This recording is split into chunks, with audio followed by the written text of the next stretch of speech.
Next question பாருங்கள். ரூபாய் 342 100 மாணவ மாணவிகளுக்கு பிரித்து கொடுக்கப்பட்டது. ஒரு மாணவனுக்கு ரூபாய் 3.60 ஒரு மாணவிக்கு ரூபாய் 2.40 கிடைத்தது எனில் மாணவிகளின் எண்ணிக்கை, அதாவது கேர்ள்ஸோடைய கவுண்ட் என்ன அப்படின்னு கேட்குறாங்க. இந்த இடத்துல டோட்டல் பாய்ஸ் ஒரு எக்ஸ்ன்னு வச்சுக்கலாம்.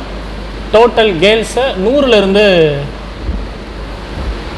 எக்ஸை மைனஸ் பண்ணுற மாதிரி. இப்போ பாய்ஸ் ஒரு 40 பேர் அப்படின்னா 100 மைனஸ் 40 அப்படின்னா 60 கேர்ள்ஸ் இருக்காங்க அப்படின்றது உங்களுக்கு ஆன்சராக தெரிஞ்சிடும். இப்போ கவனிங்க, பாய்ஸ்க்கு எவ்வளோ போகுது அப்படின்னா 3.60 ரூபாய் எக்ஸ் மாணவர்களுக்கு.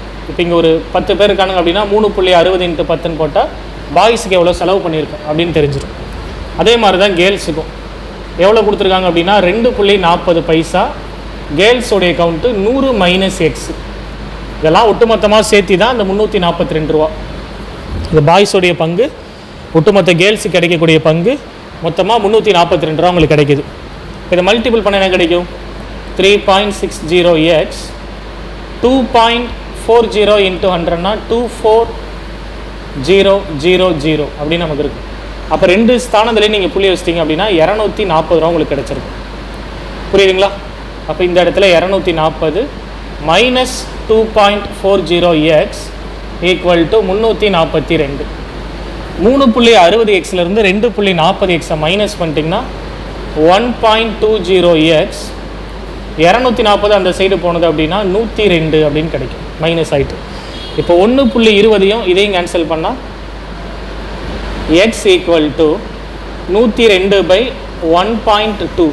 அப்போ மேலேயும் கீழே 10ஆல் பெருக்கினீங்கன்னா உங்களுக்கு 1020/12 வரும். இதை அடிச்சிங்கன்னா 8 டைம் ஒரு 5 டைம். அப்போ எக்ஸோடைய மதிப்பு 85 இருக்குது.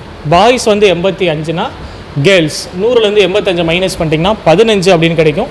அப்போ கேர்ள்ஸோடைய கவுண்ட்டு 15. ஸோ இந்த ஆப்ஷன் மாற்றிக்கிங்க. கேர்ள்ஸ் வந்து 15 பேர் இங்கே இருந்திருப்பாங்க. ஒரு கல்லூரியில் ஆண்கள் பெண்களின் விகிதம் 8:5. பெண்கள் 160 எனில் மொத்த மாணவர்களின் எண்ணிக்கை முன்னாடியே பார்த்துருப்போம். ஒரு கல்லூரியில் ஆண்கள் பாய்ஸ் அண்ட் கேர்ள்ஸோடைய ரேஷியோ 8:5. பெண்கள் 160 பேர். சரிங்களா? பெண்கள் 160. அதாவது அந்த 5x அப்படின்றது தான் இந்த 160 அப்படின்னு நம்ம சொல்லுவோம். இது ரெண்டையும் கேன்சல் பண்ணிங்க அப்படின்னா 32 அப்படின்னு கிடைக்கும். மொத்த மாணவர்களின் எண்ணிக்கை. அப்போ மொத்த பாகம் 8 + 5 13x. எக்ஸோடைய மதிப்பு 32. 13 × 32 அப்படின்னு போடும்போது லாஸ்ட்டாக 3 2 6.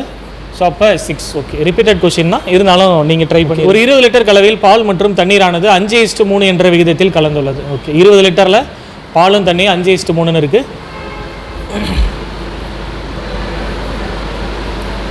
5:3. அதுலேருந்து என்ன பண்ணுறேன் அப்படின்னா ஒரு 4 லிட்டர் கலவை நீக்கிட்டேன். 20 லிட்டரில் 4 லிட்டர் நீக்கிறீங்க அப்படின்னா இப்போதைக்கு 16 லிட்டர் தான் இருக்கும்.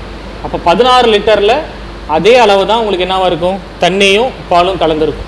இப்போ 16ல் 5 பாகம் அப்படின்றது 10 லிட்டர், 3 பாகம் அப்படின்றது 6 லிட்டர் எக்ஸால். இப்போ 16 லிட்டரில் 10 லிட்டர் பால் இருக்கும், ஒரு 6 லிட்டர் நமக்கு என்னவாக இருந்திருக்கும்? தண்ணி இருந்திருக்கும்.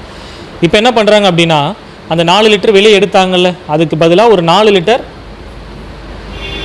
பாலை வந்து நான் ஆட் பண்ணிக்கிறேன். தண்ணியினுடைய அளவு அதே தான் நமக்கு இருக்கும். இப்போ பால் வந்து இப்போ 14 லிட்டராக இங்கே இருக்கும், இதை வந்து 6 லிட்டராக இருக்கும். இப்போ இதுக்கான ரேஷியோ தான் கேட்குறாங்க. 2ஆல் அடிச்சிங்க அப்படின்னா 7:3 அதுதான் கேட்குறாங்க. புதிதாக சேர்க்கப்பட்டால் அமையும் புதிய கலவையில் உள்ள பால் மற்றும் தண்ணீரின் விகிதம் என்ன? அப்போ பால் மற்றும் தண்ணீரின் விகிதம் 7:3. So option C is the correct answer. சரிங்களா? ஓகே, இந்த கிளாஸஸ் உங்களுக்கு எல்லாமே யூஸ்ஃபுல்லாக இருந்திருக்கும் அப்படின்னு நம்புகிறோம். ஸோ ரெகுலராக நம்ம மேக்ஸில் இந்த டிஎன்பிசிக்கான ஒரு சீரீஸ் ஸ்டார்ட் பண்ணியிருப்போம். சேனலை ரெகுலராக வாட்ச் பண்ணுங்கள். நம்மளுடைய இன்ஸ்டியூட் எங்கே இருக்குது அப்படின்னு பார்த்தீங்கன்னா சேலம் 4 ரோட்டில் அமைஞ்சிருக்கு. ஃபர்தராக ஏதாவது டீட்டெயில்ஸ் தேவைப்படுது அப்படின்னா அகாடமி நம்பரை கால் பண்ணி கேளுங்க. ஸோ அவங்களுக்கு வந்து உங்களுக்கு இன்ஸ்ட்ரக்ஷன் கொடுப்பாங்க. அடுத்த வீடியோவில் சந்திப்போம். தேங்க்யூ.